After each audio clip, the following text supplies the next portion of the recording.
Uma proposta em tramitação na Câmara dos Deputados pode alterar a quantidade de deputados federais que representam cada estado. O projeto de lei complementar apresentado pelo deputado Pezente do MDB de Santa Catarina sugere que o tamanho das bancadas seja alterado de acordo com os resultados do Censo Demográfico 2022. Pelo projeto, 7 estados perderiam parlamentares e outros 7 ganhariam. 12 estados e o Distrito Federal manteriam o tamanho atual de suas bancadas. A Constituição prevê que cada estado deve ter entre 8 e 70 deputados, de acordo com o tamanho da população. A última atualização foi em 1993.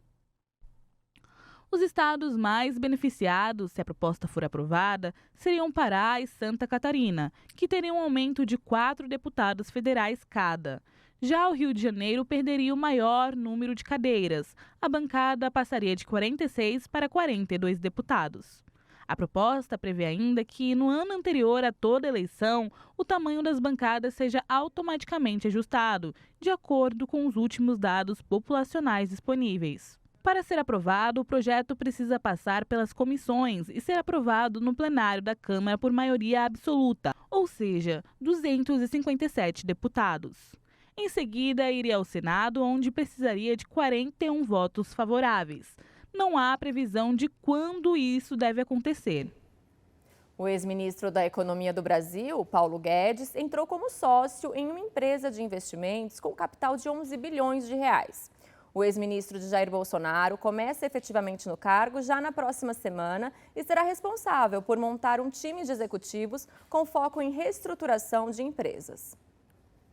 O ex-ministro da Economia, Paulo Guedes, após cumprir quarentena obrigatória após sua saída do governo, passará a integrar, a partir da próxima semana, o time de sócios do grupo de investimento Legend Capital. O economista será responsável por montar um time de executivos com foco em reestruturação de empresas.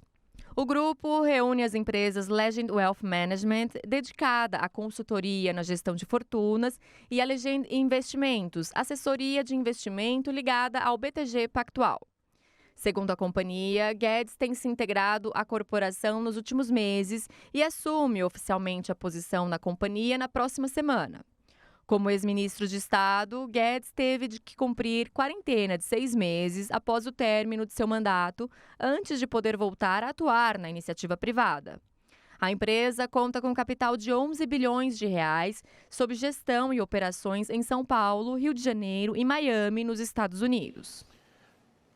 O PT, Partido dos Trabalhadores, subiu o tom contra o presidente do Banco Central, Roberto Campos Neto, chamando o economista de lacaio e capacho do sistema financeiro.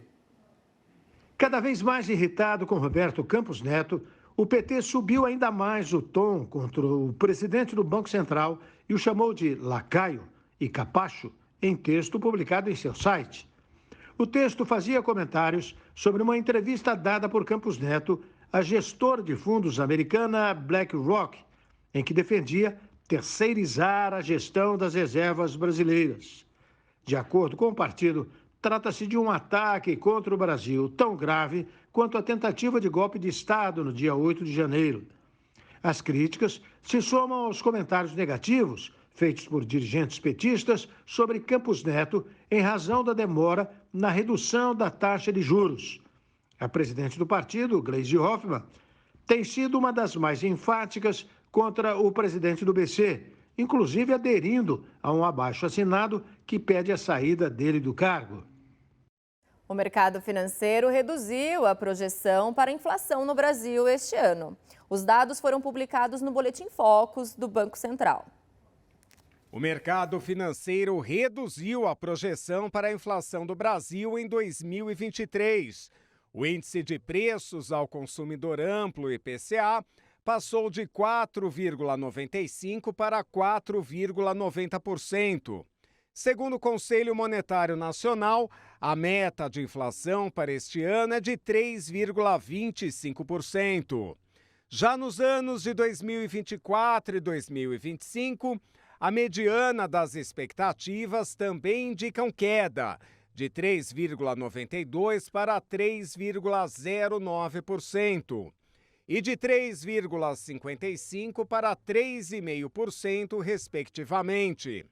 De acordo com o relatório, o Produto Interno Bruto do Brasil em 2023 deve ter crescimento de 2,24%, a mesma projeção da semana anterior. Para 2024, a previsão de crescimento da economia brasileira foi mantida em 1,3%. Em relação à taxa básica de juros da economia, a Selic, o mercado financeiro manteve a estimativa para o fim de 2023 em 12% ao ano. Para 2024, a projeção segue em 9,5%. No câmbio, os analistas consultados pelo Banco Central reduziram a projeção para o dólar em 2023 de R$ 5,00 para R$ 4,97.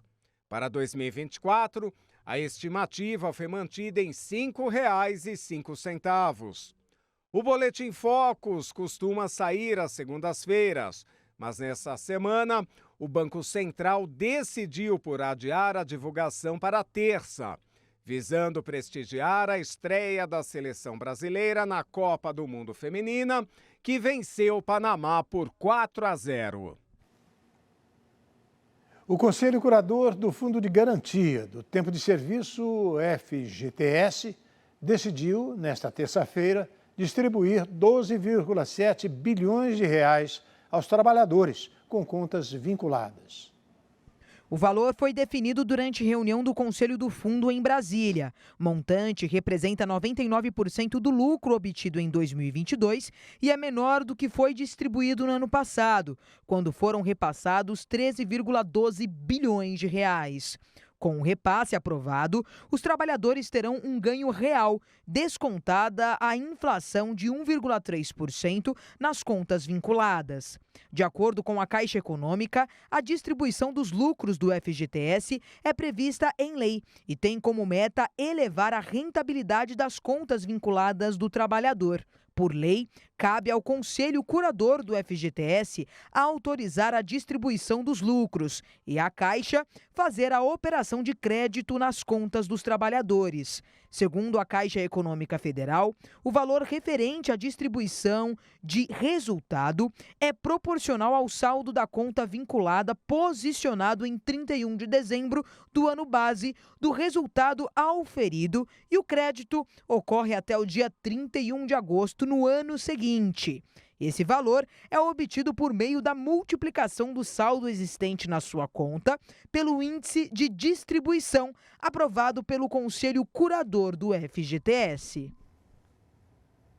O governo publicou a medida provisória das apostas esportivas com taxação de 18% sobre as receitas das empresas. O governo publicou nesta terça-feira, em Diário Oficial da União, a medida provisória que regulamenta as apostas esportivas. As regras já estão em vigor, mas terão de ser analisadas em até 120 dias pelo Congresso Nacional para não perder validade. As empresas, conhecidas como bets, serão taxadas em 18% sobre o chamado GGR, que é a receita obtida com todos os jogos após o pagamento dos prêmios aos jogadores e impostos de renda sobre a premiação. Em maio, o Ministério da Fazenda havia divulgado uma proposta que previa a taxação das apostas, além de regras para evitar manipulação dos jogos. À época, o governo tinha indicado que a tributação seria de 16%. Projeções da Fazenda indicam que o governo pode arrecadar até 2 bilhões de reais em 2024 com a regulamentação. Nos anos seguintes, a estimativa varia entre 6 bilhões e 12 bilhões de reais. E depois do intervalo, você acompanha. O presidente da Câmara dos Deputados, Arthur Lira, discute sobre reforma tributária e defende a retomada de discussão no Congresso da reforma administrativa. Em comemoração aos 210 anos de emancipação política, a cidade de Macaé, no Rio de Janeiro, prepara uma grande festa com diversas atrações. O Brasil News volta já com esses e outros destaques.